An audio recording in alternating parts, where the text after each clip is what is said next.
नमस्कार, मैं संजीव चंदन। मेरे साथ हैं वरिष्ठ पत्रकार अजित द्विवेदी। अजित जी के राजनीतिक दृष्टि, विश्लेषण और उनकी सूचनाओं को लेकर के हमारे दर्शकों को इंतजार रहता है। तो अजित सर, आपका बहुत बहुत स्वागत है। धन्यवाद। आज हम लोग बातचीत करेंगे बिहार के थोड़ा आजादी के बाद से लेके अब तक के का जो भूमिहारों और ब्राह्मणों की राजनीति। हालांकि ज्यादा फोकस हमारा होगा अभी आज की जो राजनीति है, आज कहां स्टैंड करते हैं भूमिहार और ब्राह्मण अपनी राजनीति में। 2.87% आबादी है भूमिहारों की, बिहार सर्वे के हिसाब से, जाति सर्वे के हिसाब। ब्राह्मणों की 3.65%। लैंड होल्डिंग बहुत बड़ी है भूमिहारों के पास। हालांकि लैंड सर्वे अभी हुआ नहीं है, किसके पास कितना लैंड है। जो जाति सर्वे हुआ था उसमें कोई इसका आंकड़ा नहीं था।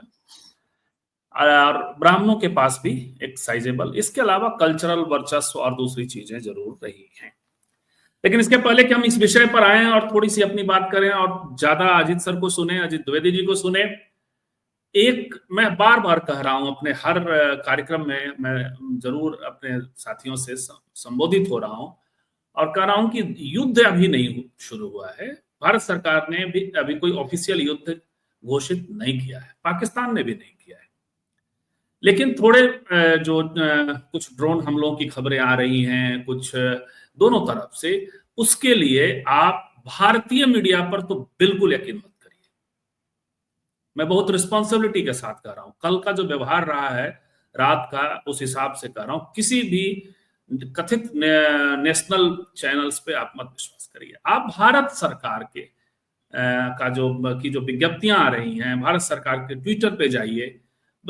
सरकार की पूरी कोशिश जा रही है कि जो फेक न्यूज आ रहा है उसको हम कम से कम उसको खारिज किए जा रहे हैं। तो एक काम में तो यहां लगा दिया है, भारतीय मीडिया ने भी लगा दिया। पाकिस्तानी मीडिया पर भी बिल्कुल यकीन मत करिए। ऑथराइज तरीके से दोनों ही जगहों के जो लोग जानना चाहते हैं, हाँ, भारत के लोग जो थोड़ा पाकिस्तान के बारे में जानना चाहते हैं, पाकिस्तान के लोग जो थोड़ा भारत के बारे में जानना चाहते हैं, उनके लिए मैं रेकमेंड करूंगा कि बीबीसी न्यूज पे जाइए, आप अल जजीरा पे जाइए, CNN पे जाइए और अपना आंख नाक कान वहां भी खोले रखिए। युद्ध नहीं शुरू हुआ है, आप तो युद्ध बिल्कुल मत लड़िए। आपको मीडिया चैनल के लोग लड़ाने की कोशिश कर रहे हैं, आपके मस्तिष्क में युद्ध रच दिया है। बिहार यूपी वाले तो अद्भुत लड़ाई लड़ते हैं, जिनका कोई मतलब नहीं है, 1000-1200 किलोमीटर एयर स्पेस से दूर है। राजस्थान के लोगों की जान सांसत में है, पंजाब के लोगों की जान सांसत में है, वहां ब्लैकआउट्स हो रहे हैं। और कुछ जो आधिकारिक खबरें हैं, जैसे हम हर बार बताते हैं, कल रात के बाद बहुत बड़ा डेवलपमेंट नहीं है, लेकिन दोनों ही देशों में छोटे कुछ हमले हुए हैं, ड्रोन हमले भी हुए हैं। और इस्लामाबाद के पास भी, कराची के पास भी, ये अन्य मीडिया स्रोत और कुछ भारत सरकार के द्वारा जो एक्सेप्टेड है, इसमें से हमले एक्सेप्टेड नहीं है भारत सरकार द्वारा। उरी वगैरह के पास कुछ किसी गांव में कुछ जलने वगैरह की रिपोर्ट बीबीसी से मैंने सुना। तो इस लिहाज से इस्लामाबाद के पास में भी, तो इस लिहाज से कुछ बातें हम लोग, कराची में जो खास करके जो डिफेंस रडार, जो एयर डिफेंस रडार है पाकिस्तान का, वो नष्ट हुआ है। भारत सरकार ने अपनी ओर से ऑथराइज तरीके से बताया है कि पठानकोट, जम्मू के जो मिलिट्री बेस पे भी अटैक की कोशिश की गई थी, जिसे निरस्त कर दिया भारत सरकार की सेना, भारत की सेना ने। तो ये अपडेट है फिलहाल, और बाकी सारी चीजें, कोई बंकर में छिप गया पाकिस्तान का प्रधानमंत्री तो भारत में ये हो गया, तो भारत, इस पर कतई यकीन मत करिए। अब आज का विषय, आप युद्ध मत लड़िए, आप अभी अपने समाज की बात सोचिए, राजनीति की बात करिए, जो हम लोग अब तक करते रहे हैं। तो आज बात करेंगे कि क्या 90 के पहले 5 मुख्यमंत्री, 3 ब्राह्मण, 2 राजपूत, हालांकि कांग्रेस की सरकारें थी, लेकिन ये सवर्ण जाति से बिहार में भी, अब 5 मुख्यमंत्री वहां उत्तर प्रदेश में भी सवर्ण, ब्राह्मण, राजपूत कांग्रेस ने दिए थे या इन 2 राज्यों ने देखे थे।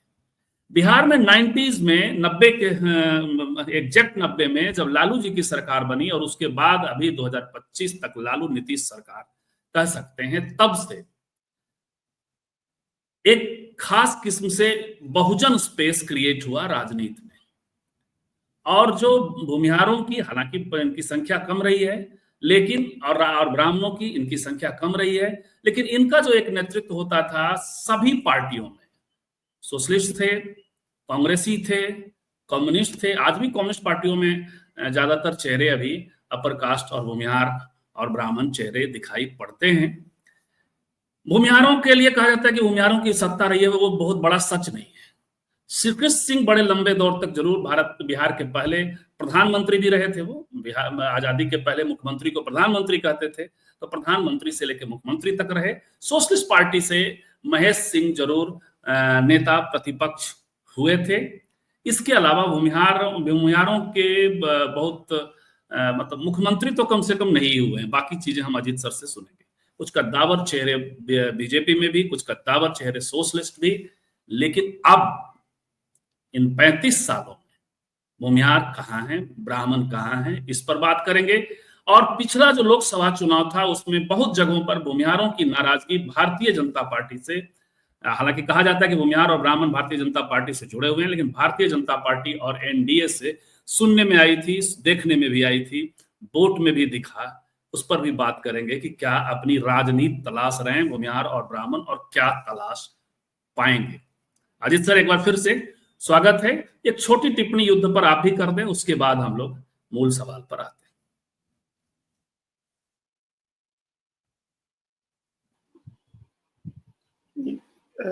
धन्यवाद संजीव जी, आपने ठीक कर दिया, टिप्पणी बता दी। अभी युद्ध नहीं शुरू हुआ है और भारत ने आतंकवाद के खिलाफ कार्रवाई की है। आतंकवाद के ठिकानों को भारत की एक सेना ने एकदम प्रिसीजन अटैक के साथ, जो पहले दिन कहा गया, हमारे विक्रम मिश्री जो विदेश सचिव हैं उन्होंने कहा कि मेजर्ड अटैक था, टारगेटेड अटैक था और नॉन एस्केलेटरी था। मतलब हम उकसावे वाली कार्रवाई नहीं कर रहे हैं, हम आतंकवादियों के खिलाफ एक मेजर्ड कार्रवाई थी, टारगेटेड कार्रवाई थी। अब उस पर पाकिस्तान ने रिटेलिएट किया है, जो पाकिस्तान की अपनी मजबूरी है। हम लोग सब लोग जानते हैं कि पाकिस्तान का पूरा वजूद जो है वो भारत विरोध पर टिका हुआ है। कश्मीर हम हासिल करेंगे इस पर टिका हुआ है। वहां पूरी सत्ता जो है वो एक तरह से भारत विरोध उनके लिए गोंद का काम करता है, उस पूरे मुल्क को जोड़ करके रखने के लिए। तो वो मजबूरी है वहां की राजनीतिक सत्ता की भी और सैनिक सत्ता की भी कि वो रिटेलिएट करे, अपने लोगों को दिखाए कि हम कुछ कर रहे हैं। तो उसने एक रिटेलिएटरी अटैक किया और उसकी प्रतिक्रिया भारत में हुई। लगातार दूसरे दिन भी भारत ने उसके कुछ ठिकानों को निशाना बनाया। तो अभी कोई युद्ध नहीं शुरू हुआ है और युद्ध नहीं शुरू हो तो वो बेहतर है। पिछले 54 साल से पाकिस्तान ने कोई युद्ध नहीं लड़ा है भारत से और वो नहीं लड़ना चाहता है प्रत्यक्ष युद्ध, क्योंकि उसको पता है कि वो प्रत्यक्ष युद्ध में उसकी क्या स्थिति होगी। वो छद्म युद्ध चलाए रखना चाह रहा है और वो चलाए रखेगा, उसको नहीं रोका जा सकता है। प्रत्यक्ष युद्ध वो नहीं लड़ेगा।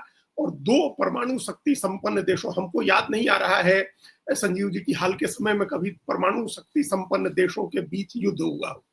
तो वो युद्ध नहीं हो तो बेहतर है। अभी हालांकि कुछ लोग, कुछ जो सामरिक विशेषज्ञ हैं वो बता रहे हैं कि जो रूस यूक्रेन का युद्ध है उसमें यूक्रेन की तरफ से जो सेनाएं लड़ रही हैं या जो समर्थन है, अमेरिका का समर्थन, फ्रांस का समर्थन या ब्रिटेन का समर्थन, ये तीनों न्यूक्लियर पावर से लैस देश है। लेकिन ये तीनों देश नहीं लड़ रहे हैं, लड़ाई नहीं लड़ रहे हैं। वो इनका परोक्ष समर्थन है, नैतिक समर्थन है, हथियारों से समर्थन है। तो भारत पाकिस्तान नहीं लड़े तो बेहतर है, क्योंकि दोनों परमाणु शक्ति संपन्न देश हैं। तो अभी लड़ाई नहीं शुरू हुई है, लड़ाई नहीं शुरू होनी चाहिए है, ये हम लोग उम्मीद करते हैं। दुनिया में अभी क्या है कि अभी ये टिप्पणी शुरू की तो ये बताना जरूरी है कि अभी कोई वर्ल्ड ऑर्डर नहीं है। कोई ग्लोबल वर्ल्ड ऑर्डर जो होता है कि वो एक विश्व व्यवस्था होती है, वो नहीं है जिसमें कोई आदमी आगे बढ़ के समझा सके। संयुक्त राष्ट्र संघ एक तरह से डिफंक्ट हो गया है और संयुक्त राज्य अमेरिका में हम लोग देख रहे हैं कि किस तरह का राष्ट्रपति है जिसको किसी चीज की कोई ऐसी समझ नहीं है कि वो किसी को आगे बढ़ के समझा सके कि भाई आप युद्ध रोक दीजिए। तो ये वर्ल्ड ऑर्डर नहीं है, ये दोनों मुल्कों के शासकों के ऊपर ही निर्भर करेगा कि वो किसी तरह से इस तनाव को कम करने की कोशिश करें। इस बीच आम लोगों को बहुत एक्साइटेड होने या युद्धोन्माद फैलाने की जरूरत नहीं है, क्योंकि जब युद्ध होंगे तो फिर हम लोग, अगर मान लीजिए कि अभी बिहार के लोगों को ही लक्ष्य करके अपनी बात कर रहे हैं, तो लोगों ने पता नहीं कितने लोगों ने दिनकर का कुरुक्षेत्र पढ़ा है। अगर उन लोगों ने पढ़ा होता युद्ध की जो निरर्थकता पर, वो एक महाकाव्य है युद्ध की निरर्थकता पर, संजीव जी, पूरी दुनिया में जो लिखा गया, हिंदुस्तान में तो बहुत ही कम लिखा गया है, उसमें दिनकर की वो रचना है कुरुक्षेत्र, जिसमें उन्होंने युद्ध की निरर्थकता बताई है। खैर, बहरहाल और वो होता हमारे सामने तो हम उसकी कुछ पंक्तियां भी पढ़ देते। अभी वही मैं देख रहा था, हम पढ़ के बता देंगे। उन्होंने ये शुरू ही होता है कि वह कौन रोता है वह इतिहास के अध्याय पर, इतिहास, बिल्कुल, जिसमें लिखा है नौजवानों के लहू का मोल है। प्रत्यय किसी बूढ़े कुटिल नीतिज्ञ के व्यवहार का, जिसका हृदय उतना मलिन, जितना कि वक्ष, जितना कि शीर्ष वलक्ष दीप्त भाल है। और उसके आगे की पंक्ति है, कटवा किशोरों को मगर लड़ता नहीं, तो आगे की पंक्ति है कि जो आप तो लड़ता नहीं कटवा किशोरों को, मगर आश्वस्त होकर सोचता सोनित बहा, लेकिन गई बच लाज सारे देश की। बच गई है लाज सारे देश की, यही राष्ट्रवाद का, ये लाज बचाने का किसी बूढ़े कुटिल नीतिज्ञ के व्यवहार का ये दिनकर की पंक्तियां हैं कुरुक्षेत्र की युद्ध की निरर्थकता पर एक अद्भुत रचना है, पढ़ना चाहिए। और जितने लोग अभी युद्ध के उन्माद में फैले हुए हैं, फंसे हुए हैं, और दिनकर को सिर्फ रश्मि रथी के तृतीय सर्ग तक जानते हैं, उनको कुरुक्षेत्र जरूर पढ़ना चाहिए। तो खैर, हालांकि तृतीय सर्ग, चतुर्थ सर्ग वगैरह में भी उन्होंने युद्ध को तो टालने की बहुत सारी कोशिशें वहां भी हैं, सारी कोशिशें की हैं, लेकिन वो उतना ही लोगों ने पढ़ा है और इतना डिमीन किया है, इतना नैरो किया है दिनकर के अवदान को कि उसका क्या कहा जाए। उस पर कभी फिर हम लोग चर्चा करेंगे, बहुत लंबी बात हो जाएगी। बिल्कुल। तो बाद में तो देखिए, आज हम लोग बात कर रहे हैं भूमिहारों की, तो आप और ब्राह्मणों की भी। तो भूमिहारों में अब एक नेता हुआ करते हैं, नाम हम जानते हैं उनकी, तो उनका नाम आ जाएगा बातचीत में, आप ले लेंगे। तो उनके घर एक बार गया मैं, तो उनके यहाँ जो तस्वीरें थी, दिनकर दिल्ली गया था, तब वो सांसद हुए थे जहानाबाद से। तो दिनकर और राहुल सांकृत्यायन और आपके साजानंद सरस्वती, और मैंने माथा पीट लिया था कि भाई अब मैंने, अब सब जातियों ने लगभग ऐसा करना शुरू कर दिया, इसलिए हम लोग जाति प्रसंग में बात कर रहे हैं आज। तो सबसे पहले सर, आज के अब इस पर आते हैं, युद्ध की तो बात, युद्ध हो नहीं रहा है, और सचेत रहिए, सबको हम दोनों ने आपको जो कहा है। सबसे पहला सवाल कि बिहार में भूमिहार डोमिनेंस, पॉलिटिकल, हम नॉन पॉलिटिकल आज थोड़ा कम करेंगे, कल्चरल डोमिनेंस है, आर्थिक डोमिनेंस है, फिर भी पॉलिटिकल डोमिनेंस का इतिहास थोड़ा सा आप पहले बताएं, कौन से, और साथ साथ ब्राह्मण डोमिनेंस को भी साथ लेते चलेंगे जी। बिहार में एक चीज मैं जोड़ता चलता हूं, बिहार में ब्राह्मणवाद का भी गुस्सा भूमिहार झेलता है, और सामंतवाद का गुस्सा भी भूमिहार ही झेलता है। ये मैं आपको बताता चलूं, क्योंकि कल्चरली भी और हर जगह एक कल्चरल और एडमिनिस्ट्रेटिव वर्चस्व और जमीन उसका, माने उनके पास खेती भी है, तो ये तो कम से कम उनके पास है ही। अजीत सर जी, बात करें। देखिए संजीव जी, डोमिनेंस जो है वो एक तो कभी ब्राह्मण का डोमिनेंस नहीं रहा बिहार की राजनीति पर। भले जगन्नाथ मिश्र मुख्यमंत्री हुए, भागवत झा आजाद मुख्यमंत्री हुए, विंदेश्वरी दुबे मुख्यमंत्री हुए, विनोदानंद झा मुख्यमंत्री रहे, लेकिन वर्चस्व नहीं रहा राजनीति में। जो जिस वर्चस्व की बात आप कह रहे हैं, उस तरह का वर्चस्व, उस तरह का डोमिनेंस नहीं रहा जैसे भूमिहारों का रहा, या जैसे उत्तर प्रदेश में ब्राह्मणों का रहा, या उत्तर प्रदेश में राजपूतों का रहा।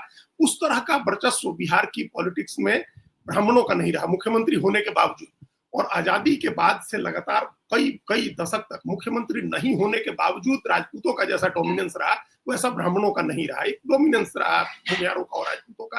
राजपूत के मुख्यमंत्री भले बहुत बाद में जाकर के हुए, लेकिन डोमिनेंस रहा राजनीति पर। बिल्कुल। अभी हम लोग नारायण सिंह और सीपी सिंह के बीच में एक तालमेल भी उस समय, बहुत सारा आपस के झगड़े भी बताए जाते हैं और तालमेल भी बताया। जी सर। नहीं, बहुत ही जो एक, लेकिन वो तो सारा मुकाबला जो था एकदम डेमोक्रेटिक था। और हमको बड़ी ये इस बात पर कभी कभी हैरानी होती है कि कैसे हम लोग अपना वो डेमोक्रेटिक ट्रेडिशन भूल गए, जिसमें दो बड़े नेता स्टालवर्ट टकराते थे मुख्यमंत्री पद के लिए, और उसके बाद जो एक बन जाता था, दूसरा उसके हाथ मजबूत करता था, उसकी जमीन नहीं काटता था, उसके हाथ मजबूत करता था। हम लोग पता नहीं कैसे भूल गए इसको। ये आज तक अमेरिकन डेमोक्रेसी की जो सबसे बड़ी बात कही जाती है, वहां 2 साल तक लोग लड़ते हैं उम्मीदवार बनने के लिए। एक ही पार्टी के लोग उम्मीदवार बनने के लिए कई लोग लड़ाई लड़ते हैं, प्राइमरीज होती हैं, स्टेट टू स्टेट लड़ाइयां होती जाती हैं, और अंत में कोई व्यक्ति जो है वो बाहर चला जाता है, कोई व्यक्ति मतलब नीचे अपने को विड्रॉ कर लेता है, और एक आदमी कैंडिडेट चुना जाता है। फिर जो कैंडिडेट चुना जाता है, पूरी पार्टी उसका समर्थन करती है, उसको चुनाव जिताने के लिए काम करती है।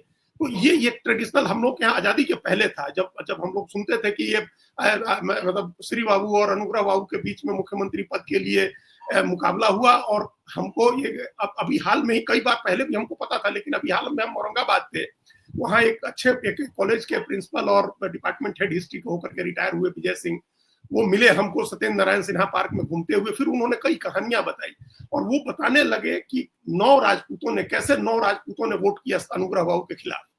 तो कास्ट का जो डिवीजन है, कैसे वो उस तरह से डिवीजन काम नहीं करता था। राजपूत भी वोट करता था भूमिहार मुख्यमंत्री चुनने के लिए। और फिर उसके बाद उन्होंने बताया एक किस्सा कि सत्येंद्र नारायण सिन्हा ने कहा अपने पिता को कि अब आप मंत्री मत बनिए और आप इस्तीफा दे दीजिए जाकर के। और उन्होंने कहा कि ठीक है, इस्तीफा तो दे देंगे, लेकिन बधाई तो दे हम जाकर के। और वो जब वो बधाई देने गए वहां श्री बाबू के यहाँ, दोनों कैसे गले लग के रोए और कैसे श्री बाबू ने कहा कि अनुग्रह बाबू ये अपने विधायकों की लिस्ट है, आप मंत्रिमंडल बनाइए। तो अनुग्रह बाबू मंत्रिमंडल बना रहे हैं, अभी चुनाव हारे हैं मुख्यमंत्री का और मंत्रिमंडल बना रहे हैं श्री बाबू। तो इस अनेकों किस्से हैं दोनों के उस मतलब केमिस्ट्री की दोनों की। तो डोमिनेंस इन्हीं दोनों का रहा। ब्राह्मण मुख्यमंत्री हुए लेकिन डोमिनेंस नहीं बन रहा, उनका डोमिनेंस नहीं बन पाया। राजनीति पर जो वर्चस्व बनाने की बात होती है, क्योंकि बिहार का राजनीतिक मिजाज जरा दूसरे तरह का है और वो ग्राउंड पर जो कॉन्फ्लिक्ट था और ग्राउंड पर जातियों की जो स्थिति थी, जिस अंदाज में मौजूदगी थी, जिस अनुपात में, उसमें डोमिनेंस थोड़ा मुश्किल होता बिना किसी अतिरिक्त जो बाहुबल जिसको बोलते हैं अतिरिक्त ताकत की, वो एक समस्या थी उस समय भी। उसको हम लोग ब्राह्मणों वाले में शायद ये भी होगा कि चूंकि उनका ज्यादातर पुरोहिती और उस पे यदि उनका अपना एक रहा है तो वो होगा एक उस तरह से सामंत मोड में। बिहार में ब्राह्मण नहीं है जैसा पूर्वी यूपी और वहां, इसी वजह से डोमिनेंस नहीं बना। तो भूमिहारों का डोमिनेंस रहा आजादी के बाद, लंबे समय तक डोमिनेंस रहा, काफी समय तक। लालू यादव के मुख्यमंत्री बनने तक, मुख्यमंत्री कोई भी बने, सरकारी जाति भूमिहार कही जाती थी। तो उस सरकारी जाति का यही कॉन्सेप्ट था। हमको गांधी मैदान में घूमते हुए बख्तियारपुर या बाढ़ के कहीं के आसपास के एक यादव ने हमको बताया था कि भाई 90 के पहले तक तो सरकारी जाति भूमिहारी होती थी, अब हमारी सरकारी जाति है, मतलब यादव सरकारी जाति हुए, फिर कुर्मी सरकारी जाति हो गए। वो ये बिहार में जो चलता है जिस अंदाज में कहने की बात होती है। तो डोमिनेंस रहा 90 तक, लगभग 90 तक। 90 में राजनीति बदली, बहुत मतलब अचानक बदली और बड़े पैमाने पर बदल गई, बहुत बड़े पैमाने पर बदली राजनीति। कोई छोटा मोटा बदलाव नहीं हुआ, मुख्यमंत्री नहीं बदला, ये नहीं हुआ कि मुख्यमंत्री बदला। जनता दल के लहर में, बीपी सिंह के लहर में चुनाव हुआ था, उस लहर में डेमोक्रेटिक तरीके से चुनकर लालू यादव मुख्यमंत्री हुए थे, लेकिन बड़े ड्रामेटिक अंदाज में राजनीति बदल गई। तो राजनीति जब बदली और 30-35 साल के बाद, इस अभी हम लोग 3.5 दशक की बात कर रहे हैं, उसके बाद एक बार फिर राजनीति बदल रही है। 90 की वाली राजनीति अब नहीं रह गई है, वो कैसे बदल रही है उस पर हम लोग आएंगे, बाद में हम लोग उस पर बात करेंगे। लेकिन 90 में जो राजनीति बदली, उससे यादव डोमिनेंस, कहना तो कायदे से तो पिछड़ा डोमिनेंस होना चाहिए था, लेकिन यादव डोमिनेंस बिहार की राजनीति में हुआ। और भूमिहारों ने थोड़े समय तक रेसिस्ट किया, थोड़े समय तक अपने डोमिनेंस को बचाए रखने की कोशिश की। उस कोशिश में तमाम लड़ाइयां हुई, उसमें जो सोशल कॉन्फ्लिक्ट थे वो उसी पॉलिटिकल डोमिनेंस को बनाए रखने के लिए था। एक दूसरे ऐतिहासिक कारण थे, जो बाकी लड़ाइयां थी, जो माओवादी। हालांकि सर ये भी हुआ जो जिन्न निकला 95 में कि लालू जी के आने के बाद यादव चूंकि संख्या और उसमें तो हर तरह से डोमिनेंस हुआ, लेकिन वो थोड़ा एक्सपेंडेड भी था। कई अति पिछड़ा दलित जातियों से लोगों को उन्होंने पार्टिसिपेशन भी दिए, कई एडमिनिस्ट्रेटिव पोस्ट हैं वहां भी लाने की कोशिश की, जितना थे उस वक्त तक अवेलेबल। नियुक्तियां जो हुई कॉलेजेस में और यूनिवर्सिटियों में, उसमें डाइवर्सिटी एक हद तक संभव हो पाया। जी अजीत सर आगे। ये बात ये एक शुरू हुई मतलब प्रक्रिया संजीव जी। उस समय हम चूंकि 90 से लेकर के और 95 तक, दिल्ली आने के पहले उन 5 वर्षों तक हम बड़ी सक्रिय रूप से राजनीति में रहे, तो हम देखते रहे इन चीजों को। ये चीजें जो आप कह रहे हैं, ये प्रतीकात्मक चीजें थी। मेन पॉलिटिकल डोमिनेंस क्या था, वो लालू यादव के यहाँ से गाइड हो रहा था। लालू यादव की जो एक इतनी बड़ी सत्ता बनी, इतनी पावरफुल सत्ता बनी, और उससे जो आभासी शक्तियां मिली दूसरे लोगों को, जैसे साधु यादव हो या सुभाष यादव हो, जो उनके परिवार के दिनों में, राबड़ी जी के दिनों में, बाहर दूसरे, आप हम लोग 90 के बाद, 90 के पूरे दशक की बात कर रहे हैं, 10 साल के, उन 10 वर्षों में जो एक उभार हुआ। हम अपने शहर में देखें, जमुना यादव मोतिहारी मतलब केसरिया से विधायक हुए, लाल बाबू यादव विधायक हुए, और अचानक हमने देखा कि सारी चीजें बदलने लगी। हमने अपने यहाँ भी, हमारे शहर में भी, जैसे जो मध्य बिहार के टाइगर कहलाते थे, भूमिहार जाति से, अब नाम देखे अचानक भूल गया मैं, अभिराम शर्मा, जगदीश शर्मा, वो पूरा मगध का जो इलाका था, वहां यादवों ने रिप्लेस करना। हमारे यहाँ सुरेंद्र यादव हमारे शहर में उस समय उभर रहे थे, उभरते जम गए। जी तो हर जगह उभरे, हर जगह उनका राजनीतिक रूप से इन्फ्लुएंस बढ़ना शुरू हुआ, पॉलिटिकल इन्फ्लुएंस बढ़ा, और इकोनॉमिक इन्फ्लुएंस भी इस अंदाज में बढ़ने लगा कि 90 का वो दशक जब हम लोग देखते थे कि हमारे यहाँ से बसें चलती थी, शाही ट्रेवल्स और अमर ज्योति और गौरव बस सर्विस, ये सब बसें चलती थी, सब सवर्ण लोगों की जो बसें थी, वहां यादव ट्रेवल्स का चलना शुरू हुआ, यादव लोगों की बसें चलने लगी, उनके पेट्रोल पंप खुलने लगे, उनकी ठेकेदारी चलने लगी, और ये जो तमाम चीजें, जो इकोनॉमिक इन्फ्लुएंस बढ़ा और पॉलिटिकल इन्फ्लुएंस, उस पॉलिटिकल इन्फ्लुएंस की वजह से इकोनॉमिक इन्फ्लुएंस बढ़ा। एक आपको पता है कि जब शक्ति जो है उससे धन पैदा होता है और फिर धन से शक्ति पैदा होती है। अभी कुछ दिन पहले ही हमने वो अखिलेश एक बड़े कहानीकार हैं, उनकी एक कहानी है श्रृंखला, जरूर पढ़नी चाहिए, बहुत अच्छी राजनीतिक कहानी है वो। उसमें उन्होंने ये लाइन लिखा है कि धन से शक्ति पैदा हो, शक्ति से धन पैदा होता है, और फिर उस धन से शक्ति पैदा होती है, और फिर वो धन अल्टीमेटली वो शक्ति का पर्याय बन जाता है, वही शक्ति बन जाता है, वही धन ही शक्ति बन जाता है, जिससे भ्रष्टाचार का जन्म होता है बहुत व्यापक पैमाने पर। तो शक्ति से जो राजनीतिक शक्ति बनी, उससे धन का पैदा होना शुरू हुआ। धन कई रूपों में आया, ठेकेदारी से आया, जमीन से आया, बसों से आया, तमाम तरह की जो आर्थिक गतिविधियों में उनकी भागीदारी बढ़ी। एजुकेशनल इंस्टीट्यूशन खोले और बहुत, हालांकि वो पहले से भी महेश सिंह, जैसे हमारे यहाँ महेश सिंह यादव थे, रामलखन सिंह यादव, पहले से भी सोशलिस्ट आंदोलन से भी यादवों का इमर्जेंस शुरू हो गया था। जी सर। हाँ, लेकिन वो 90 के पूरे दशक की जिसकी हम लोग बात कर रहे हैं, अचानक फिनोमिनल ग्रोथ हुआ इसमें। और वो जैसे एक समय था कि सारी बसें, सारे पेट्रोल पंप, अधिकतर शिक्षण संस्थान और ये दूसरे आर्थिक इंस्टीट्यूशंस जो हैं, यहाँ तक कि अपराध की दुनिया हो, उसमें भी फॉरवर्ड्स जो थे वहां उनको रिप्लेस किया यादव और कुछ अन्य पिछड़ी जातियों ने, हर जगह हर फील्ड में रिप्लेस किया। उनकी राजनीतिक सत्ता बढ़ी, राजनीतिक महत्व बढ़ा और उससे आर्थिक शक्ति भी बढ़ी।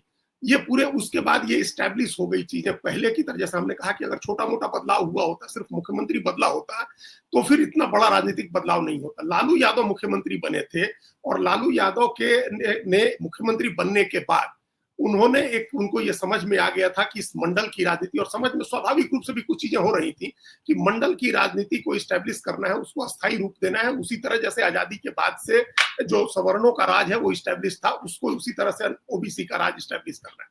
तो आप याद करिए कि लालू यादव पहले गरीबों के नेता रहे, गरीबों के लिए काम किया, जैसा आपने कहा, उसमें और दूसरी तमाम पिछड़ी जातियां भी थी, फिर पिछड़ों के नेता हुए और फिर अल्टीमेटली यादव मुसलमान के नेता हुए। अब वो चीज पता नहीं कब बदलेगी या नहीं बदलेगी, ये उनका ट्रांसफॉर्मेशन है। लेकिन ये एक अच्छी चीज ये हुई, अच्छी चीज या मतलब जो व्यापक बदलाव कह सकते हैं, वो ये हो गया कि सरकारी जाति की परिभाषा बदल गई। सवर्ण जातियों ने अपना रेसिस्ट किया 5 साल तक। 95 का चुनाव आप याद करिए, आनंद मोहन ने पार्टी बनाई थी, बिहार पीपुल्स पार्टी, और आर पार की लड़ाई का ऐलान किया था। ऐसा लगा था कि अगले बुरी तरह हारे थे और बुरी तरह से चुनाव हारे थे। सिर्फ एक एमएलए उनका जीता था, और नीतीश कुमार ने समता पार्टी बना करके चुनाव लड़े थे। नीतीश कुमार, उनका 5 एमएलए उनके जीते थे 324 सीटों में। तो हालांकि तब भी भूमिहारों ने कोई बहुत संघर्ष नहीं किया। भूमिहारों ने, जैसे राजो सिंह वगैरह, तो लालू जी के साथ चले गए थे, मुझे लगता है। नहीं, उस समय काफी लोग लालू यादव के साथ थे। हमारे यहाँ भी योगेंद्र यादव चुनाव जीते थे 90 में। योगेंद्र पांडे चुनाव जीते थे और लघु सिंचाई मंत्री थे लालू प्रसाद की सरकार में। उधर बैजनाथ पांडे को देखिए, उनकी पत्नी गिरिजा देवी को देखिए, उधर राजो सिंह, कांग्रेस का पूरा लीडरशिप देखिए, वो रहे। लेकिन आनंद मोहन का जो लड़ाई थी, राजनीतिक लड़ाई थी, उसमें राजपूतों से ज्यादा या उनके बराबर का संघर्ष भूमिहारों का था। वो लगे थे, खासतौर से जो नौजवान थे, जो किसी पार्टी के साथ नहीं जुड़े थे, चाहे लेफ्ट कांग्रेस पार्टी की हम लोग बात करें, वो लोग नहीं थे। उस समय तक कांग्रेस अलग लड़ रही थी, उस समय तक कांग्रेस का भूमिहार लीडरशिप मजबूत था और कांग्रेस अलग लड़ रही थी। 95 के चुनाव में भी कांग्रेस ने 24 सीटें विधानसभा की जीती थी। कांग्रेस की लीडरशिप अलग थी, कांग्रेस अपना अलग चुनाव लड़ रही थी। लालू यादव ने जो पिछड़ा गोलबंदी की, उसका पहली बार एक बार उनको पूर्ण बहुमत मिला, उनकी सरकार को 165 सीटें वो जीते थे और सरकार बनी। उसके बाद से धीरे धीरे लड़ाई कमजोर होती है। राजनीतिक वर्चस्व बनाए रखने या बचाए रखने की लड़ाई भूमिहारों की कमजोर होती गई। और अब हमने जो कहा कि अब जो बदलाव है, अब उन्होंने इस बात को एक्सेप्ट कर लिया आकर के 90 के मतलब नई सदी के पहले दशक में, कि हम अपना राजनीतिक वर्चस्व पुराना नहीं हासिल कर सकते। जब हमने इस बात को, जब भूमिहारों ने एक्सेप्ट कर लिया, तब उनको लगा कि अब हमको इस व्यवस्था में अपनी एक जगह बनानी चाहिए, जिससे हम अपनी जमीनों की रक्षा कर सकें, अपने कल्चरल डोमिनेंस की रक्षा कर सकें, एडमिनिस्ट्रेटिव डोमिनेंस की रक्षा कर सकें, या कहीं ना कहीं रेलिवेंट बने रहे। डोमिनेंस न भी हो तो रेलिवेंट बने रहे। तो आप इसको क्रमशः, जो हमको जो समझ आ रहा है कि क्रमशः जो क्षरण हुआ कि राजनीतिक पॉलिटिकल डोमिनेंस था, फिर उस डोमिनेंस को बचाए रखने की एक लड़ाई हुई, और फिर कंसीड करने के बाद, हार स्वीकार करने के बाद, अपने को रेलिवेंट बनाए रखने का प्रयास अभी हो रहा है। हारने के पहले खूनी संघर्ष तक में, और वो संघर्ष यादवों से नहीं हुआ, वो संघर्ष उनका फिर मजदूरों से हुआ, दलितों से हुआ। और कई वो सीधे सीधे आर पार की कई भूमिहार गांवों पर भी हमले हुए, और ज्यादातर दलित टोलों पे गांवों की सामूहिक हत्या हुई, नृशंस हत्याएं हुई। तो ये सब खैर सब, तो वो उसके बाद जो है ये तो प्रसंग वहां है। लेकिन इधर नीतीश जी के पास आने के पहले एक सवाल और, कि कांग्रेस और बीजेपी, जैसे आपने कांग्रेस को भी चिन्हित किया, वैसे ही बीजेपी भी एक शेल्टर के तौर पे, जैसे वो कैलाशपति मिश्र थे ही, सीपी ठाकुर, तो ये भूमिहार और ये सब कुछ नेता ऐसे थे जिनका खास इलाके में यदि पैन बिहार ना भी हो तो बड़े इलाके तक इनका प्रभाव था। अब उस तरह के नेता दिखाई नहीं पड़ते। इसी बीच में एक सूचना और दे दूं कि बिहार में अखिलेश सिंह के बारे में कहा जा रहा था कि वो साइडलाइन हो गए हैं, लेकिन एक उनके लिए हालांकि कोई बहुत बड़ी चीज नहीं हासिल हुई है, प्रतीकात्मक तौर पे बड़ी चीज हासिल हुई है। CWC के आमंत्रित सदस्य परमानेंट उसमें बनाए गए हैं, और एक तरह से उसको वापसी बताया जा रहा है, लेकिन प्रतीकात्मक उसका बड़ा अर्थ है, क्योंकि भूमिहार श्री कृष्ण सिंह भी शायद CWC मेंबर नहीं थे, ऐसा कंफर्म आज तक नहीं हुआ, लेकिन कोई पुराने पॉलिटिकल जानकार ने बताया। कन्हैया कुमार बीच में CWC के मेंबर जरूर आमंत्रित किए गए थे। जी अजीत सर, तो ये जो बीजेपी और कांग्रेस शेल्टर था वहां, इस तरह के नेता, वो भी अब धीरे धीरे खत्म होता चला जा रहा है, या अभी बचा हुआ है बना? नहीं, भूमिहारों को बड़ी बहुत टिकट दिया कांग्रेस ने, और बड़ी संख्या में भूमिहार उनके ही जितना जीत पाए उसी में। जी, वो आप जो कह रहे हैं, हमने कहा ना कि जब आपने हार कंसीड कर लिया, जब इस हकीकत को स्वीकार कर लिया कि आपके नंबर्स कम हैं, और डेमोक्रेसी अब इस रूप में आ गई है कि जिसके नंबर्स हैं उसको उसके हाथ में लीडरशिप रहेगी। मान लीजिए कि नंबर्स किसी एक जाति का नहीं है, नंबर्स पहले भी हम जो अभी कह रहे थे, वो लड़ाई जो संघर्ष अपनी सत्ता बचाए रखने की संघर्ष की जो लड़ाई थी, वो लड़ाई लालू यादव से हो रही थी, यादव से नहीं हो रही थी, लेकिन लालू यादव से हो रही थी। और लालू यादव पहले 5 साल तमाम पिछड़ों के, गरीबों को, दलितों को रिप्रेजेंट कर रहे थे, तो इसलिए वो लड़ाई लालू यादव से ही हो रही थी। और कई बार होता है कि लड़ाई नेता से ही होती है, नेता के चेहरे से ही होती है, उस नेता के ढाल कई चीजें होती हैं, कई जातियां और कई संगठन उनके ढाल थे लालू यादव। तो खैर उनसे लड़ाई हुई थी, उस समय भी लीडरशिप बची रही, लीडरशिप में कोई कमी नहीं आई, लीडरशिप बची रही, भूमिहारों का लीडरशिप बचा रहा, ब्राह्मणों का भी लीडरशिप बचा रहा, और वो अभी भी बचा हुआ है। अभी भी वो लीडरशिप इररिलेवेंट नहीं हुई है। हमने कहा ना कि पहले लड़ाई हुई कि अपना वर्चस्व वापस हासिल कर लेंगे, ऐसा लगा कि बीच में भी दूसरे नेता बनते रहे थे, दलित मुख्यमंत्री बनते रहे थे, पिछड़े मुख्यमंत्री होते रहे थे, और वापस सत्ता आती रही थी, कंट्रोल हाथ में रहता था सवर्णों के। लालू यादव के समय पहले शुरू में ये प्रयास किया गया कि वापस हासिल कर लिया जाए, जब नहीं हुआ तो उसके बाद इस स्थिति से समझौता करके और अपना रेलिवेंस बनाए रखने की कोशिश हुई। जब लड़ाई हो रही थी, देखिए एक बात तो आज जिस रूप में कहे, लेकिन ये कहा जाता है कि कैलाशपति मिश्र ने ही चिट्ठी लिखी थी लालू यादव के लिए। बीजेपी का समर्थन जो मिला लालू यादव को 1990 में, तो कैलाशपति मिश्र के कहने से हुआ वो समर्थन। और ये भी अब हम अपने उस समय के बहुत चीजें स्मृति में नहीं है, लेकिन ये कि लालू यादव ने सीधे अप्रोच किया था कैलाशपति मिश्र को कि समर्थन चाहिए, क्योंकि उस समय जनता दल को आपको पता है कि 122 सीटें मिली थी, 122 सीटें मिली थी, और कांग्रेस मुख्य विपक्षी पार्टी थी जिसकी 72 सीटें थी। तो कांग्रेस तो समर्थन नहीं, बहुत नाटकीय ढंग से बताया जाता है, कुछ लोग बताते हैं कि कैलाशपति, लेकिन सच्चाई ये है कि उन्होंने अप्रोच किया था, ऐसा कुछ लोग उस वक्त के बताते हैं। हाँ, नहीं तो नहीं करते तो फिर नहीं बनती ना, चूंकि केंद्र में तो बीपी सिंह की सरकार बनी ही थी भारतीय जनता पार्टी के समर्थन से, भारतीय जनता पार्टी के समर्थन से बीपी सिंह की सरकार चल रही थी, और कांग्रेस मुख्य अपोजिशन था, कांग्रेस से ही लड़ाई हुई थी, उसके 72 MLA जीते थे, तो उससे तो समर्थन नहीं ले सकते थे आप। तो वो सब उसके पहले भी कर्पूरी ठाकुर के समर्थन की सरकार भी बनी थी, तो जनसंघ के समर्थन से ही बनी थी। तो बीजेपी ने समर्थन दिया, कैलाशपति मिश्र ने समर्थन दिया, और उन्होंने, उनकी वजह से बीजेपी ने समर्थन दिया, लालू यादव की सरकार बनी। तो उस समय रेलिवेंट थे वो, उस समय हालांकि सीपी ठाकुर तब कांग्रेस पार्टी में होते थे, वो बाद में भारतीय जनता पार्टी में आए, लेकिन फॉरवर्ड का लीडरशिप एक भारतीय जनता पार्टी का भी और कांग्रेस का भी, पुराना झारखंड आप जोड़ लें उस समय, तो झारखंड में भी ब्राह्मण लीडरशिप थी बीजेपी के पास, और बिहार में भूमिहार लीडरशिप थी और ब्राह्मण लीडरशिप भी था, कायस्थ नेता थे, शैलेंद्र नाथ श्रीवास्तव हो या यशवंत सिन्हा हो, ये सब लीडरशिप थी, एक सवर्णों की एक नेतृत्व था। वो लड़ाई उस समय जो नेता, कई लोग हमने जैसा नाम लिया, लालू यादव के साथ थे, भूमिहार लोग भी लालू यादव के साथ थे, और ब्राह्मण भी लालू यादव के साथ थे। तो सर एक तरह से इसको ऐसे कहा जाए कि उन्होंने यथार्थ समझ लिया और सरेंडर कर गए। एक रणनीतिक वो होता है जिससे आप लड़ते हैं उसका, और और हम लोग अंत में बात करेंगे कि वो कल्चरल डोमिनेंस लेकिन उन्होंने इसी तरह से बनाए भी रखा।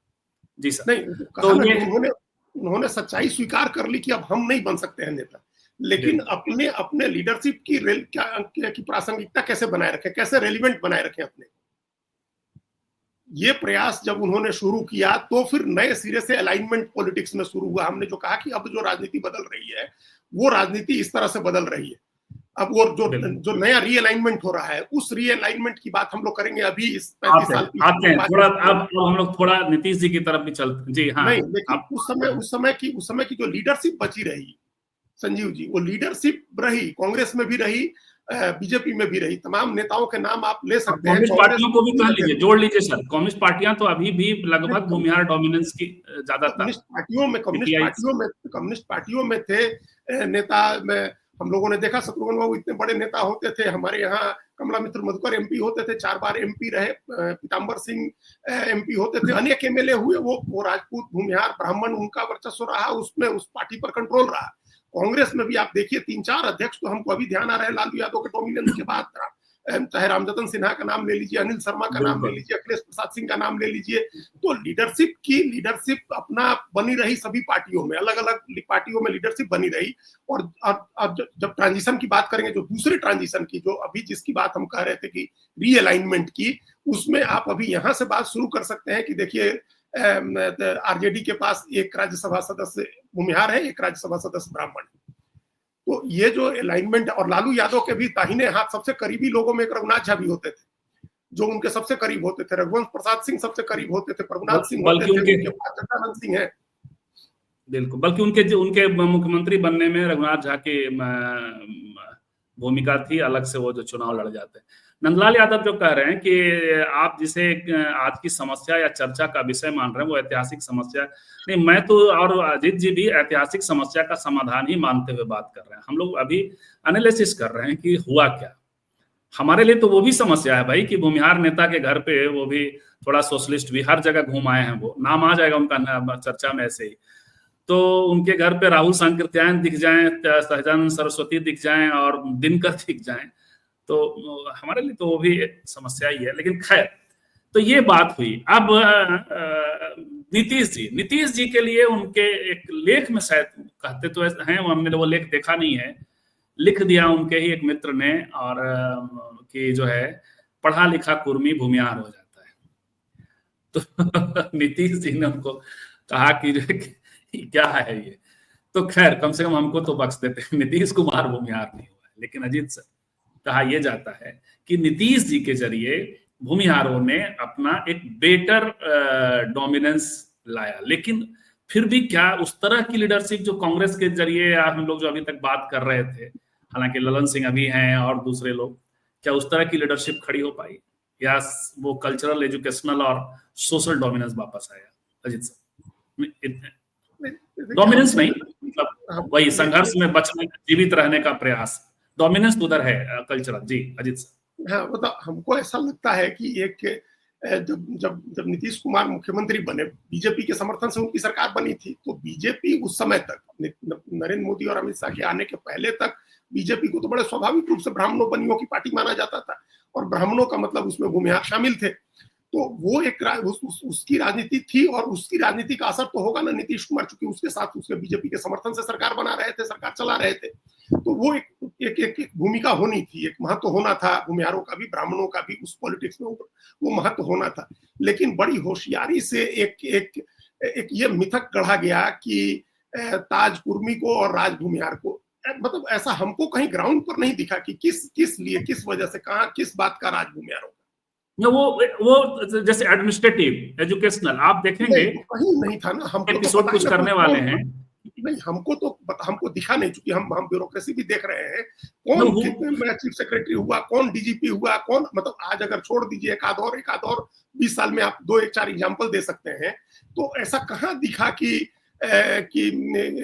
भूमिहार डीजीपी हो रहा है, भूमिहार चीफ सेक्रेटरी हो रहा है, नीतीश कुमार का प्रिंसिपल सेक्रेटरी भूमिहार हो गया और वो सरकार चला रहा है। तो ये नहीं, हमको नहीं दिखा। मतलब मेरे याद में तो अभयानंद सिंह और गुप्तेश्वर पांडे, ये 2 फिलहाल इधर वाले हो गया, तो इधर वाले। तो और अभयानंद बने और उसके बाद हट भी गए, और जो 2005 से 10 के बीच लॉ एंड ऑर्डर का जो फायदा 10 के चुनाव में नीतीश कुमार को मिला, उसमें लोग उनकी बड़ी भूमिका मानते हैं। तो हो गया ना, 20 साल में अगर एक डीजीपी का कार्यकाल, अगर निर्धारित कार्यकाल भी 2 साल मांगे तो 4 साल हुआ। और भी कुछ आप एग्जाम्पल खोज लें, हम उस एग्जाम्पल में नहीं जा रहे, लेकिन तो हम लोग को देख कर बैठना पड़ेगा। राज चलाने का जो मामला है, तो राज तो नीतीश कुमार के बिहाफ में आरसीपी सिंह ने चलाया। तो जिसको भी जाना था, देखिए हम एक बात समझना चाहिए, हम बार बार कहते हैं कि मुकेश अंबानी की कंपनी में सीईओ हो जाएगा कोई भूमिहार, तो वो मालिक नहीं होगा, वो उसका कर्मचारी ही होगा, उसका नौकर ही होगा उसके, और उसको मालिक की भावना, मालिक की मर्जी के हिसाब से ही कंपनी में काम करना है। तो लालू यादव के राज में प्रभुनाथ सिंह और रघुवंश प्रसाद सिंह और रघुनाथ झा या अखिलेश प्रसाद सिंह या बैजनाथ पांडे या ये तमाम लोग जो थे, ये लोग को मालिक नहीं हो गए थे। ये सब लोगों की हैसियत आप मानिए कि मालिक के दरबारी की हैसियत है। मालिक के लोग कहते हैं, आज बैठ करके दुनिया भर की मिसाल दी जाती है कि अकबर के दरबार में इतने हिंदू होते थे। अरे भाई, दरबार तो अकबर का था ना, राज तो अकबर का था ना, तो राज तो लालू यादव का था, राज नीतीश कुमार का था। तो इस बात की ये एक धारणा बनाई गई, मिथक बनाया गया कि ताज कुर्मी को राज भूमिया, कोई राजवाज नहीं मिला था। सब आदमी एक आभासी शक्तियां मिलती हैं लोगों को राजा की तरफ से, और उस आभासी शक्ति से आप जितना थोड़ा बहुत काम कर सकते हैं वो लोग कर रहे थे। किसी का कोई डोमिनेंस नहीं था। पिछले 20 साल में संजीव जी, राजनीतिक नेताओं, जो नेता लोग हैं, उनकी हैसियत जीरो कर दी है नीतीश कुमार ने। किसी एमएलए एमपी की बात, एक सीओ वीडियो नहीं सुनता है। दरोगा को लोग प्रणाम करके बात करते हैं, विधायक एमपी लोग, और दरोगा बात नहीं सुनता है। तो और सारा दरोगा वीडियो सीओ लेकर के सब सीएम हाउस से डायरेक्टली कनेक्टेड होते हैं। तो वो चीजें नहीं है। वो एक, उस बात को छोड़े हम लोग। अभी हम लोग जो लीडरशिप पर बात कर रहे हैं कि भूमिहार ब्राह्मण लीडरशिप जो है, वो अपने को रेलिवेंट बनाए रखने की कोशिश कर रहे हैं, संघर्ष कर रहे हैं। एक बार ललन सिंह ने अंगड़ाई ली 2010 के आसपास, हाँ, तो क्या हो गया? लेकिन वो तुरंत वापस आ गए। उनको अरुण सिंह के जरिए कोशिश किया गया बोनसाई बनाने का भी, या उनसे ये, हालांकि जल्दी ही अरुण सिंह ही दूर हो गए। फिर चुनाव के पहले अरुण सिंह आए और चुनाव तक साइडलाइन हो गए। जी, जब अंगड़ाई ली ललन सिंह ने, तो क्या कर लिया उन्होंने दुनिया भर की सभाओं में कांग्रेस के लिए समर्थन कर रहे थे वो। तो कांग्रेस को क्या मिला उस चुनाव में? तो ये सब ने अपने अपने लेवल पर कोशिश कर लिया, चाहे ललन सिंह हो, चाहे आनंद मोहन हो, सबने, अरुण कुमार हो, सबने अपने अपने लेवल पर कोशिश करके देख लिया। सबको पता चल गया कि भाई हमारे पास वोट नहीं है। और बिहार की राजनीति अभी जिस मोड में चली गई है, उसमें कोई ये बात भी समझ लेना चाहिए है कि जिस तरह से मुसलमान हिंदुओं का लीडरशिप स्वीकार कर लेता है, उस तरह से पिछड़ा अगड़ों की लीडरशिप को नहीं स्वीकार करता है। पिछड़ों ने तो बीपी सिंह को भी नेता नहीं स्वीकार किया। मंडल कमीशन की रिपोर्ट उन्होंने लागू की थी। तो उनमें अपना नेता है, वो अपने ही नेता को नेता मानेगा।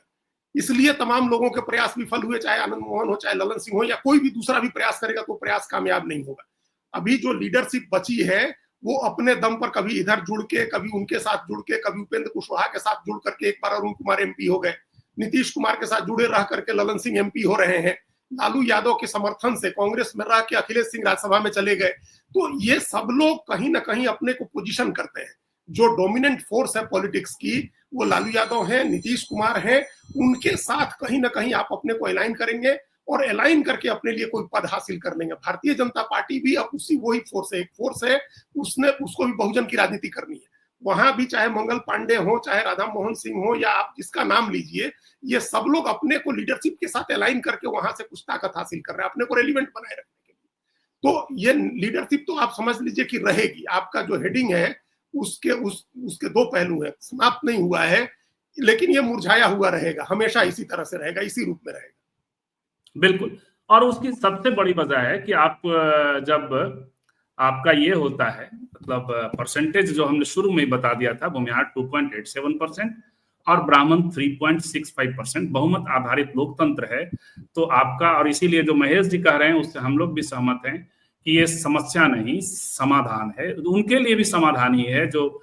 लेकिन अब एक बात कही जाती रही है कि ब्राह्मणों और भूमिहारों ने मतलब एक तो हम लोग बातचीत से भी तय ही हो रहा है कि कांग्रेस और बीजेपी दो रखवाला पार्टियां, और बीजेपी के साथ इनका ज्यादा जुड़ाव रहा। जैसे आप देखिए, हालांकि वोट जो है भूमिहारों ने 51% CSDS का जो ये है वो 2015 का है। 51% भूमिहारों ने एनडीए को वोट किया था, और महागठबंधन को 19%।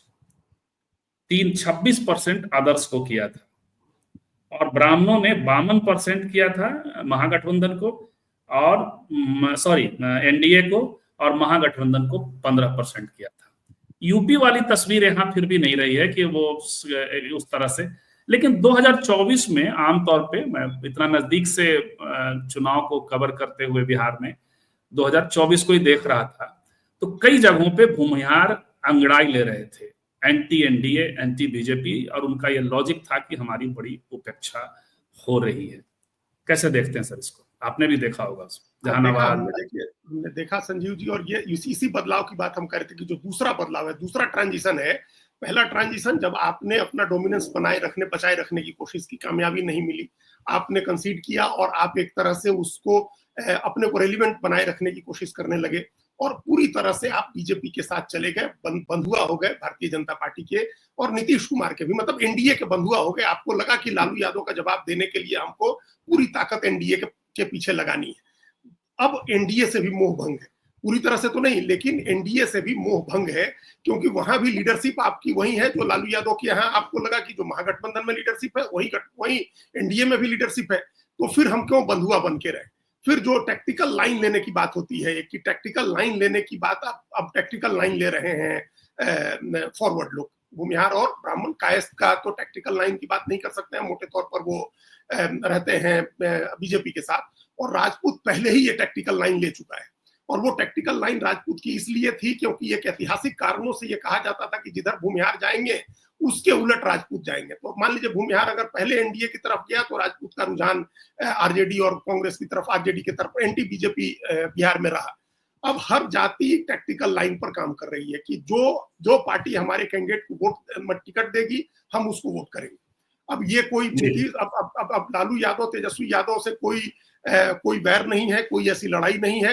हालांकि वो पहली पसंद नहीं है, अभी भी पहली पसंद एनडीए ही है, लेकिन अब एक दूसरी पसंद के तौर पर तेजस्वी यादव हो गए। पहले होता था कि एकमात्र पसंद है, हमारी कोई दूसरी पसंद नहीं है, एकमात्र पसंद फॉरवर्ड की बीजेपी है या एनडीए है। अब दूसरी पसंद आरजेडी है, कांग्रेस है, मतलब महागठबंधन है। अब अगर वहां से टिकट मिलता है कैंडिडेट को तो वो लोग वोट करेंगे। और ये लोकसभा चुनाव में हम लोगों ने देखा कि अभी आंकड़े तो पता नहीं उसके सीएसडीएस के क्या आएंगे, 15 में अगर 51% लोगों ने वोट किया था एनडीए को, तो एटलीस्ट भागलपुर सीट पर अजीत शर्मा को 50% से ज्यादा भूमिहारों ने वोट किया। अपर कास्ट का 53% ये बता रहे हैं, वो तो एनडीए को जाएगा। हाँ, क्योंकि हम लोग इस दिशा में इस बात करने वाले नहीं थे, तो इसलिए हम अभी नहीं जाएंगे 42 मिनट में। हम अगर सीटों पर जाएं अगर, तो भूमिहारों का 50-60% से ज्यादा वोट भागलपुर में अजीत शर्मा को गया, 50-60% से ज्यादा भूमिहार का वोट वैशाली में मुन्ना शुक्ला को गया, 50-60% से ज्यादा भूमिहार का वोट महाराजगंज में आकाश प्रसाद सिंह को गया, जो अखिलेश प्रसाद सिंह के बेटे हैं। तो 3 Bhumihar candidate overall 53% upper caste का वोट एनडीए को गया 2024। वो तो ठीक है, एनडीए को ही जाएगा क्योंकि पहली पसंद वही है। लेकिन जहां टिकट दिया जाएगा, जहां टिकट मिलेगा, और ये प्रयोग इस बात को समझ के, इस ट्रांजिशन को समझ के कि अब भूमिहार भी अपना वैर, अपनी हॉस्टिलिटी छोड़ करके आरजेडी को और कांग्रेस को भी वोट देने को तैयार है अगर उसके कैंडिडेट को टिकट देते हैं, अगर इंक्लूजन करते हैं। अमरेंद्र धारी सिंह राज्यसभा सांसद है आरजेडी के, वो किसी और कारण से हैं, लेकिन हमने देखा एमएलसी के चुनाव में जब तेजस्वी यादव ने 9 में से या 10 सीटों पर एमएलसी का चुनाव था और 5 भूमिहार कैंडिडेट उन्होंने उतारे, और बेतिया में उनका भूमिहार कैंडिडेट चुनाव जीता, मोतिहारी में उनका कैंडिडेट 170 वोट से चुनाव हारा, बड़ी नजदीकी लड़ाई में उनका भूमिहार कैंडिडेट चुनाव हारा, पटना में उनका भूमिहार कैंडिडेट जीता, तो बेगूसराय में जीता। तो ये जो वो प्रयोग उन्होंने किया, वो उसने बड़ी भूमिका निभाई, ये टैक्टिकल लाइन सवर्णों को तय करने में, खासतौर से भूमिहारों को, कि अगर हमको टिकट मिलता है तो आरजेडी से कोई बैर नहीं है, तेजस्वी से कोई हॉस्टिलिटी नहीं रखनी है, जैसा हमारे लिए बीजेपी है वैसा हमारे लिए आरजेडी है। क्योंकि लीडरशिप अब एक्सेप्ट कर लिया पूरी तरह से कि लीडरशिप वो रहेगी, उसमें हमको अपने लिए ज्यादा से ज्यादा जगह कैसे हासिल करना है। तो अब ये ट्रांजिशन है, ये दूसरा। अभी नए सीन में देखिए, 44 मिनट हो गया, 1 मिनट और इस पर। अभी नए सीन में कन्हैया कुमार या तो खुद से या भगा दिए गए। अब चूंकि नए प्रयोग हो रहे हैं कांग्रेस में, तो कांग्रेस की यही स्थिति। हालांकि अखिलेश सिंह की मैंने कहा सीडब्ल्यूसी में उनको बुलाया गया, और इधर गिरिराज सिंह हो या अश्विनी चौबे हो ये सब अब बोनसाई ही नहीं है। वो कभी कभी अंगड़ाई ले ले करके कुछ हार्ड लाइन बोल बोल करके अपने को रेलिवेंट बनाए रखने की कोशिश करते हैं, लेकिन ये सब लगता है मुझे कि ये सब मुरझाए से भी ज्यादा मुरझाने, मतलब उनको थोड़ा और खिलने की जरूरत लीडरशिप को लग रही है। अजीत सर, नहीं, ये सब इन लोगों की लीडरशिप रहेगी। देखिए, अब वो एक महत्व बनाए रखेंगे जो छोटे छोटे पैकेट में, छोटे छोटे पैकेट में। हाँ, जो जैसे जेडीयू की लीडरशिप है, मान लीजिए नीतीश कुमार है, नीतीश कुमार के बाद जिसको भी ट्रांसफर होती है वो लीडरशिप, चाहे जो बने, मनीष वर्मा बने, उपेंद्र कुशवाहा आ जाए, नीतीश कुमार का बेटा बने, श्रवण कुमार बने, जो बने, पिछड़ा लीडर होगा। और उसके एक बड़े नेता ने कहा हमको कि भाई आप मान के चलिए कि कुर्मी ही बनेगा। लालू यादव के यहाँ तेजस्वी यादव का नेतृत्व है, बीजेपी में सम्राट चौधरी का नेतृत्व, तो नेता यही लोग रहेंगे, नेता ये लोग रहेंगे। इनके साथ अपना महत्व बनाए रखना है, अपनी उपयोगिता साबित करके। देखिए, उपयोगिता सब बड़ी चीज है, अपने को उपयोगी बनाए रखना, अपने को प्रासंगिक बनाए रखना। जैसे मंगल पांडे को देखिए, मंगल पांडे अभी पश्चिम बंगाल जैसे बड़े महत्वपूर्ण राज्य के प्रभारी है। झारखंड में वो छटनी समिति के वो गए थे टिकट तय कराने, वो हिमाचल प्रदेश के प्रभारी थे। तो वो एक ब्राह्मण लीडरशिप, सोनी चौबे अगर किनारे हाशिए में गए हैं तो एक नया लीडरशिप इमर्ज कर रही है वहां, मंगल पांडे को स्टैब्लिश किया जा रहा है। तो बीजेपी भी करेगी स्टैब्लिश। नीतीश इनको भी ऐसा क्या, ये अखिलेश प्रसाद सिंह को तो दोनों बार लालू यादव ने मदद किया राज्यसभा जाने के लिए, आरजेडी के समर्थन से ही राज्यसभा गए, उनके भी इनका भी नेतृत्व बना रहेगा। मनोज झा का भी नेतृत्व, मनोज झा ने अपनी उपयोगिता बनाई है, अपनी इंटेलेक्चुअल कैपेसिटी से अपनी उपयोगिता उन्होंने साबित किया, वो बने रहेंगे, उनकी जगह बनी रहेगी। और अमरेंद्रधारी सिंह भी अगर वो हटते हैं तो उनकी जगह कोई भूमिहार आ सकता है, इसमें कोई संदेह नहीं है कि किसी और को बनाया जा सकता है। तो वो लोग अपनी लीडरशिप बनाए रखेंगे। बिल्कुल। मनोज झा के यहाँ तो एक बड़ा विचित्र लगता है कि मनोज झा ने धीरे धीरे मतलब तेजस्वी के इर्द गिर्द जो दिल्ली के लॉबी है वो बड़ा नाराज रहती है, तो धीरे धीरे उन्होंने तेजस्वी को अपने, उसमें होता ही है, राजनीति में ऐसे ही होता है, अपने साथ कर लिया। और संजय यादव को ऐसा लगता है, डर लगता है कि यदि हम अपने राज्यसभा सांसद वाली भूमिका में आ जाएंगे तो कहीं हमारा मतलब हमारे हाथ से न तेजस्वी निकल जाए, कहीं मनोज झा ना आ जाए। ये दोनों लोग, मनोज झा और संजय यादव, ये दोनों लोग, लालू यादव की जो कोटरी थी दिल्ली वाली, आप जानते हैं राज्यसभा के सांसद रहे कई बार, प्रेम गुप्ता अभी भी राज्यसभा के सांसद हैं, उनका कार्यकाल खत्म नहीं हुआ। जो दिल्ली की कोटरी उस समय थी और जिस रास्ते पर लालू यादव गए, जिस तरह से उनकी राजनीति बदली, उसके मुकाबले हमको मनोज झा और संजय यादव पर यकीन है कि ये लोग किसी ऐसे रास्ते पर नहीं ले जाएंगे जहां कोई बड़ा नुकसान तेजस्वी यादव का हो सके। अपना महत्व बनाए रखना अलग चीज है, कोई नुकसान नहीं होने देंगे, दोनों का कमिटमेंट भी है निजी तौर पर भी। और मनोज झा को तो वैचारिक भी प्रतिबद्धता उनकी हमको पता है, हम लोग तो और राजनीति में वो नहीं बनाए रखेंगे, आप नहीं अपने को बनाए रखेंगे तो होगा क्या। चलिए, आज हम लोग चूंकि पॉलिटिकल उस पर 47 मिनट हो गया, सीमा है, और फिर बात करेंगे क्योंकि एक विषय छोड़ दिया है अजीत जी ने। तो हमारे कुछ मित्रों ने सबाल्टर्न के लिए खास करके एक सर्वे भी किया था, ये भूमिहार कुर्मी को ताज और भूमिहार को राज वाला, उस पर फिर कभी इसी शीर्षक से बात कर लेंगे हम लोग। तो कुछ आंकड़ों के साथ भी आ जाएंगे, कुछ चेहरों के साथ भी आ जाएंगे, चूंकि आज हम राव हैंड है।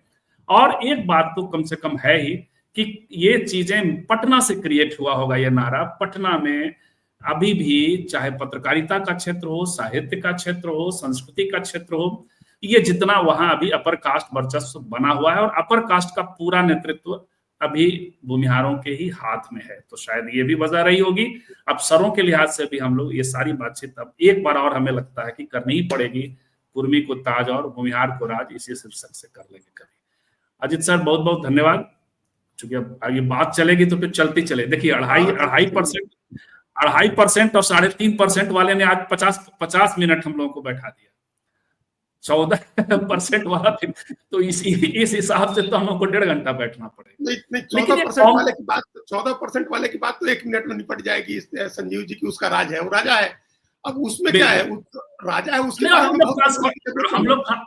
आज हम लोग ट्रांसफॉर्मेशन को पकड़ने की कोशिश कर रहे थे, तो इस बातचीत को जो लोग सुनेंगे अपने हिसाब से उसको ट्रांसफॉर्मेशन को पकड़ने की कोशिश करें, पॉलिटिकल, कंप्लीट नहीं तो फिर बात करेंगे निश्चित तौर पे, उसी शीर्षक से कर लेंगे।